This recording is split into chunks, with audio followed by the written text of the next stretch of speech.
Vamos a empezar este coloquio, pero antes que nada agradeceros la asistencia. Es importante, por lo que acabo de comentar, que el paciente diabético se haga controles periódicos, aunque su visión sea muy buena. Puede estar en un estadio final y la visión mantener una visión de 10/10, es decir, una visión perfecta. Explicando muy brevemente por qué se produce la retinopatía diabética o qué es lo que produce. Fundamentalmente se producen lesiones en la retina por dos motivos. Uno es porque los vasos, os he comentado que hay una situación de hiperglicemia y un aumento del azúcar dentro de los vasos sanguíneos en la sangre, y eso va lesionando la pared del vaso. Esa lesión en la pared del vaso lo que hace es que pierda su impermeabilidad, es decir, parte del líquido pasa fuera al espacio retiniano. ¿De acuerdo? Ese sería uno de los mecanismos de acción y es el mecanismo de acción más relacionado con el edema macular. Es la salida de fluido de los vasos hacia el tejido y al encharcarlo, sobre todo el área macular, su capacidad de agudeza visual baja. Y el segundo mecanismo por el cual se producen lesiones es el de la isquemia retiniana. ¿Qué es isquemia? Es la falta de perfusión, no llega sangre. Al no llegar sangre, ese tejido se daña porque necesita nutrientes y necesita oxígeno para funcionar. No os olvidemos que la retina es tejido nervioso extremadamente sensible a la falta de oxigenación. Entonces, ¿qué es lo que pasa cuando estos pequeños capilares se van obturando por culpa de la retinopatía diabética? No llega sangre a la retina y se produce de forma secundaria lo que he comentado, aparición de vasitos. Los neovasos son vasos nuevos en la retina, también pueden aparecer en el iris, ¿de acuerdo? Y luego, en la parte central, aparte del edema que he comentado antes, si hay una falta de perfusión, es decir, la zona de la mácula no recibe la sangre de forma correcta, también esa retina no va a funcionar mal. Es decir, se pueden ver mal, un paciente con retinopatía diabética puede ver mal por diferentes motivos. Uno, porque se le encharque la parte central de la retina de líquido. Dos, porque la parte central no le llega oxígeno suficiente y esa retina no puede trabajar bien. ¿De acuerdo? Para que entendáis que hay diferentes mecanismos fisiopatológicos que están involucrados en esta enfermedad. Si os acordáis de la imagen que os he enseñado antes, veíamos el nervio óptico y veíamos una retina que tenía todo un color homogéneo, anaranjado. Fijaros lo que pasa en este ojo, en este paciente. Aquí tenemos el nervio óptico, aquí tenemos, para que tengáis una idea, esto que veis aquí tan grande mide 1,5 milímetros. ¿De acuerdo? Y aquí tenemos el área macular, que es toda esta zona, pero fijaros, tenemos múltiples hemorragias en el área macular, tenemos estos depósitos blanquecinos, que es la salida de líquido crónico que se va depositando, y fijaros cómo, al ser la mácula la parte más declive del ojo, tiene tendencia el fluido siempre a irse hacia el centro. Aquí estaríamos hablando, lógicamente, de un edema macular. Fijaros lo que ha pasado en este otro paciente. Aquí tenemos lo mismo, el nervio óptico, esto nos ayuda a situarnos, aquí tenemos la mácula, aquí tenemos los vasos, pero fijaros todos estos vasitos que han crecido en la superficie de la retina. Estos son los neovasos y en este caso ya hablamos de retinopatía diabética proliferativa, una enfermedad muchísimo más severa que la retinopatía diabética no proliferativa. Lo que os he comentado antes también, esto que veis aquí es un iris dilatado, lo que vemos aquí es un poquito de catarata. Fijaros cómo han crecido vasitos en la superficie del iris. Es decir, la falta de oxigenación en la retina produce un factor de crecimiento endotelial que no solo hace que crezcan vasitos en la retina, sino también en la parte anterior del ojo, como es a nivel de la superficie del iris. Si estos vasitos que vemos aquí, además también están creciendo en lo que llamamos el ángulo, que es el ángulo que forma el iris con la córnea y es por donde sale el líquido del ojo, si crecen ahí y si eso se cierra, la presión del ojo va a subir también. Entonces hablamos del glaucoma neovascular, subida de presión producida por crecimiento de vasos.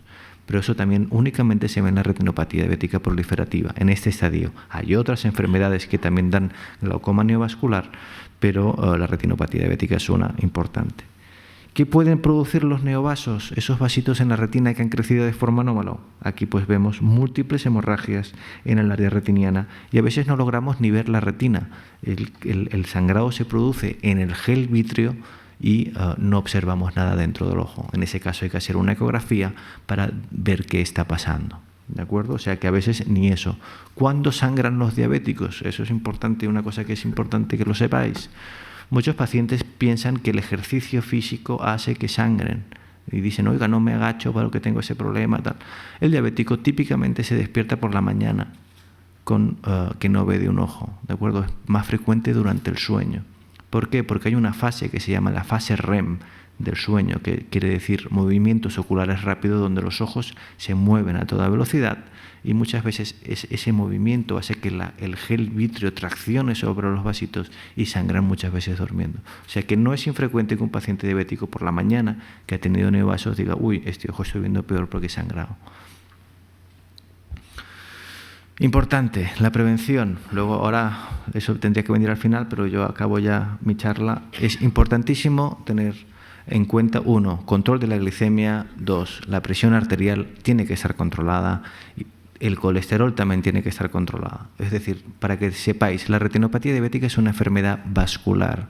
Cualquier otra enfermedad que incida en la circulación correcta va a afectar, con lo cual, hipertensión arterial, que induce arteriosclerosis, y tener un control lipídico, es decir, de los lípidos en la sangre correcto. Siguiente, la hemoglobina glicosilada. Hoy en día el paciente diabético tiene que saber qué quiere decir hemoglobina glicosilada. Cuando le preguntas a un paciente, y todavía los vemos, oiga, ¿qué hemoglobina glicosilada? Te dicen, no, esta mañana estaba a 160. Digo, no, es otra cosa. Cuando uno se toma una medida de cómo está la glicemia puntualmente con el pinche, sabemos cómo está la glicemia en ese segundo, ¿de acuerdo? Mucha gente se lo toma antes, después de cada comida, saber por qué cifra se mueve.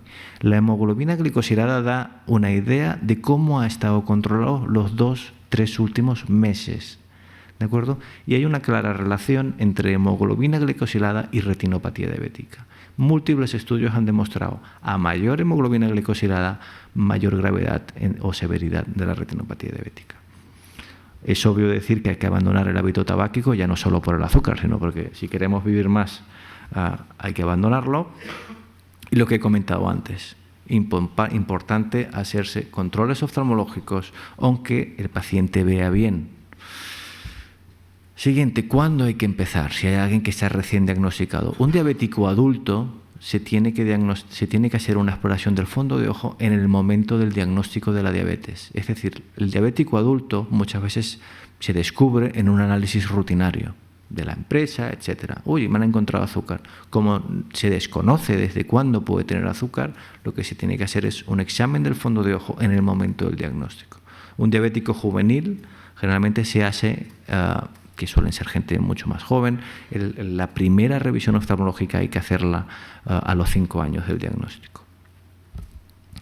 Siguiente, mujeres embarazadas. Son 2 subgrupos ya que necesitan un control diferente. Mujeres embarazadas, hay que controlarlas al momento del diagnóstico del embarazo, hacer un fondo de ojo y hacer seguimientos cada 3 meses. El desequilibrio hormonal que se produce en esa época puede acelerar la retinopatía diabética. Y luego la gente que pasa de mal control metabólico a buen control metabólico. Aquí sabemos, aunque sea algo raro, que quien pasa de mal control, por ejemplo, hemoglobinas glicosiladas de 10 pasan en un año a hemoglobinas glicosiladas de 6, sabemos que ese paciente va a empeorar su retinopatía diabética si lo comparáramos con el que sigue con 10 de hemoglobina glicosilada. No, es una controversia, pero eso solo pasa durante el primer año. En el segundo año, el paciente bien controlado ya está mejor que el paciente que sigue con hemoglobinas de 10. Pero ese cambio súbito de mal control a buen control a veces puede empeorar la retinopatía diabética. Por eso, en este subgrupo de pacientes también hay que hacer un control mucho más cercano. Y esto era todo lo que os quería comentar sobre la retinopatía diabética a nivel un poco general. Ahora va a seguir el doctor Mateo con las exploraciones complementarias.